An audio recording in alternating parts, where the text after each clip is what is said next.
श्री राधे। आत्म प्रशंसा नरको बाटो। जीवनमा कहिले पनि आत्म प्रशंसा गर्नु।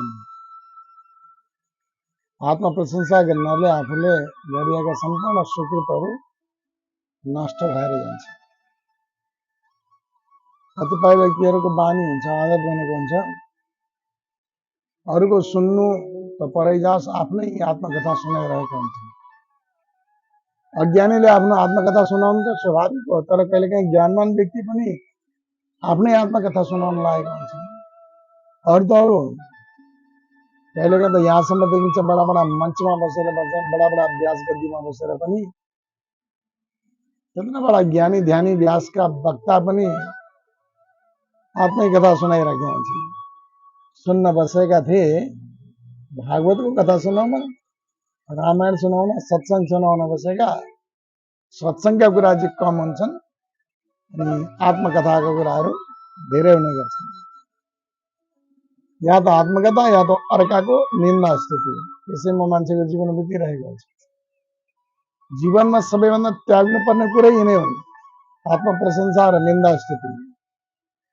जसले आत्म प्रशंसा र निन्दा स्तुतिलाई परित्याग गर्छ त्यो महान हुन्छ। त्यसै त आफ्नो आत्मकहानी आत्मकथा सुनाउन निषेध गरिएको छ, तर कहिलेकाहीँ कसैको कल्याण हुन्छ, सार्वभौम हित हुन्छ र आत्मकथाका प्रेरणाले कसैले समाजका लागि राम्रो कर्म गर्नका निमित्त मार्गदर्शन पाउँछ भने त्यहाँ चाहिँ आत्मकथा सुनाउँदाखेरि श्रेय पनि हुन्छ।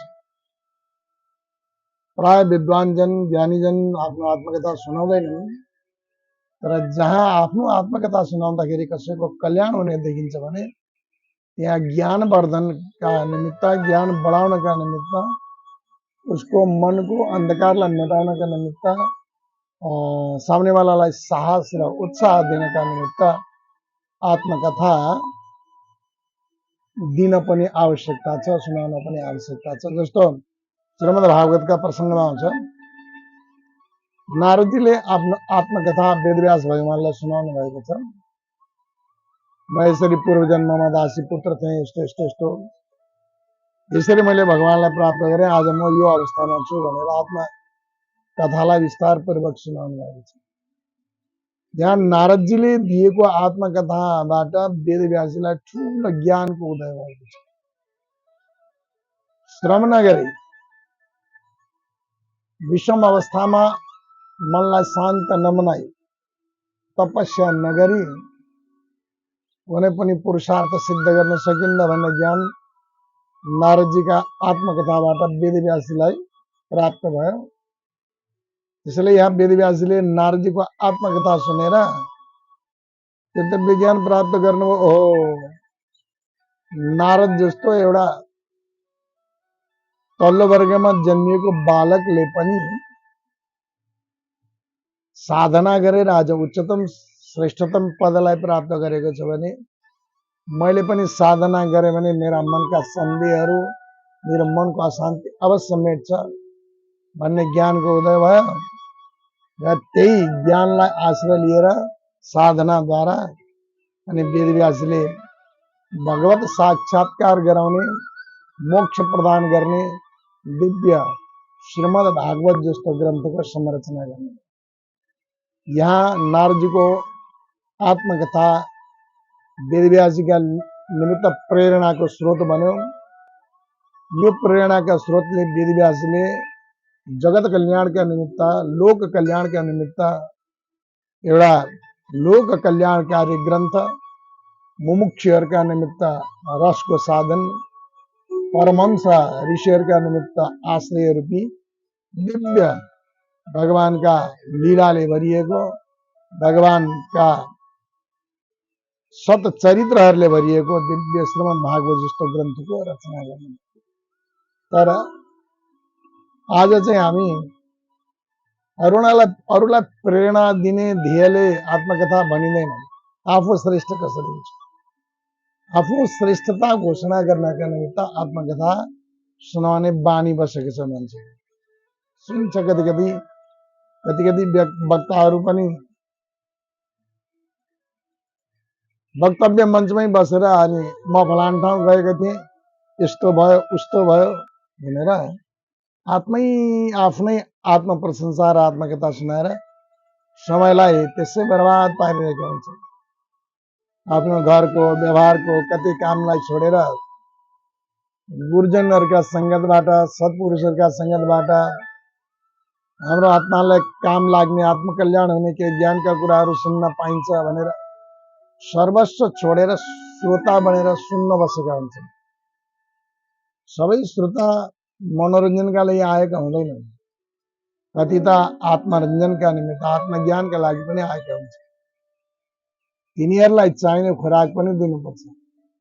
वक्ताले सदैव आत्मकथा र आत्म प्रशंसा गरेर आफ्नो समय बर्बाद पार्नु। भगवान भन्नुहुन्छ जो अर्काको निन्दा स्तुति गर्दैन, निन्दा स्तुतिलाई परित्याग गरेर अनन्यताले मेरो चिन्तन गरिरहन्छ, जहाँ समय मिल्छ, जहाँ संगत मिल्छ मेरो मात्र चर्चा गर्छ, मेरो चर्चा गरेर अरूलाई पनि प्रेरित गर्दछ भने त्यो मेरा लागि प्रिय हुन्छ भन्नुहुन्छ। हामी यहाँ भगवानको प्रिय बन्ने भनेर निर्देश दिनका निमित्त मञ्चमा बस्ने गर्छौँ। शास्त्रका सत्सङ्गका माध्यमबाट सुन्न बसेका श्रोताहरूलाई भगवानको प्रिय बनौँ, भगवानको प्रिय कर्म गरौँ, भगवानलाई सन्तुष्ट हुने कर्म गरौँ, भक्ति गरेर भगवानलाई प्राप्त गरौँ, नित्य सुखलाई प्राप्त गरौँ, नित्य आनन्दलाई प्राप्त गरौँ भन्ने ध्येयले बसेका हुन्छौँ। र त्यो भगवत सुख प्राप्त हुने जस्ता उपायहरू, ज्ञानका कुराहरू मञ्चबाट दिएन अनि व्यर्थ संसारी कुराहरू सुनाइयो, आफ्नै आत्मकथा सुनाइयो भने न आफ्नो कल्याण हुन्छ न श्रोताको नै कल्याण हुन्छ। यस्ता कसैको हित नहुने कुरा गरेर समय व्यर्थ फाल्नु हुँदैन। जीवन सत्सङ्गमै हुनुपर्छ। एक क्षणको सत्सङ्गले जीवनलाई कहाँबाट कहाँ पुर्याइदिन्छ। एकैछिन सत्सङ्गको ज्ञानले भगवत मार्ग खोलिदिन्छ। त्यसैले त्यस्तो दुर्लभ समय लिएर आएका श्रोताहरूको समयलाई बुझेर वक्ताहरूले हमेशा उनीहरूको अन्तःकरणमा काम लाग्ने, अन्तःकरण शुद्धि हुने, मनमा भक्तिको उदय हुने, चित्तमा भक्ति आइदिने, ज्ञान हुने, संसारबाट विरक्ति हुने यस्ता कुराहरू मात्र दिने गर्नुपर्छ र अर्काको निन्दा स्तुतिमा समय बिताउनु हुँदैन। अन्यस्य दोष गुण चिन्तनमा सुमुक्ता। महात्म्य कथामा, श्रीमद् भागवतको महात्म्य कथामा, पद्म पुराणको प्रसङ्गमा आउँछ, अर्काको दोष र गुणको त कहिले पनि वर्णनमा समय व्यर्थ नफाल्नु। यदि समय छ भनेदेखि कोही दुईजना बसेका छन् भने भगवानका लीला चर्चा गरेर आफ्नो आत्मकल्याण, आफ्नो आचरण शुद्धिका निमित्त भगवत चर्चा गरेर समय निकाल्नु। यदि कोही अर्को सुन्ने व्यक्ति छैन भनेदेखि यो अर्काको निन्दा स्तुति गरेर समय बिताउनु भन्दा बरु आत्मचिन्तन गरेर, भगवत चिन्तन गरेर समयलाई निकाल्नु जीवन श्रेयस्कर हुन्छ। यो दुर्लभ मानुष जीवन हो। देवानाम अपि दुर्लभम। यो मनुष्य शरीर देवताहरूका निमित्त पनि दुर्लभ शरीर हो। यो दुर्लभ शरीर पाएर पनि यहाँ यस शरीरले गरिनुपर्ने परम श्रेय कर्म गरेन भने मानव चोला पाएको केही अर्थै हुँदैन। यहाँ श्रीमद् भागवतका रहस्यहरूलाई सम्बोधन गर्दै, रहस्यहरूलाई अनुसन्धान गर्दै, रहस्यलाई अनुसन्धान गर्ने विषयमा आज रहस्य छ। श्रीमद् भागवतको रहस्य के भने ज्ञान आर्जन गरेर अर्काको निन्दा स्तुतिबाट बचौँ। जहाँसम्म हुन्छ यो वाणीलाई, यो जिब्रोलाई भगवानका गुणानुवादमा लगाऊँ, व्यर्थ प्रपञ्चका कुरामा नलगाऊँ, ग्राम्य गीतमा नलगाऊँ, ग्राम्य कुरा सुन्नमा नलगाऊँ। जति जति हामी अर्काका कुरा काट्छौँ, कहीँ न कहीँ निन्दा भइरहेको हुन्छ, कहीँ न कहीँ त्यसबाट आफ्ना कर्महरू बिग्रिरहेका हुन्छन्, आफ्ना कर्म बिग्रिने। अनि अर्काको स्तुति गरेर पनि पुण्य चाहिँ प्राप्त हुँदैन प्यारे। अर्काको स्तुति गर्दाखेरि केही पुण्य प्राप्त हुँदैन। स्तुति नै गर्नु छ भने भगवानको स्तुति गर्नु। भगवानको स्तुति गर्दा भने भक्तिको उदय हुन्छ। जीवनमा कसैको स्तुति नै गर्छ भने भगवानको स्तुति गर्नु। यिनै विषयवस्तु आजको धेरै समय लिन मैले।